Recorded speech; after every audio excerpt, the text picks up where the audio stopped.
أعوذ بالله من الشيطان الرجيم. بسم الله الرحمن الرحيم.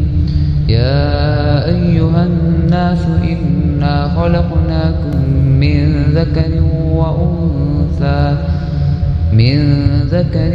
وأنثى وجعلناكم شعوبا وقبائل لتعارفوا إن أكرمكم عند الله أتقاكم إن الله عليم خبير.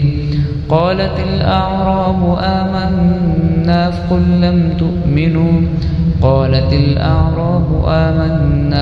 لم تؤمنوا ولكن قولوا أسلمنا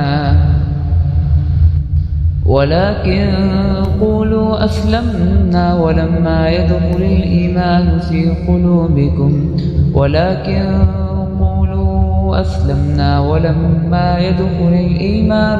قلوبكم وإن تطيعوا الله ورسوله لا يلدكم من أعمالكم شيئا إن الله غفور رحيم.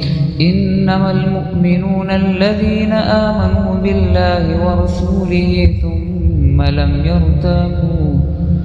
ثم لم يرتابوا وجاهدوا بأموالهم وأنفسهم في سبيل الله أولئك هم الصادقون.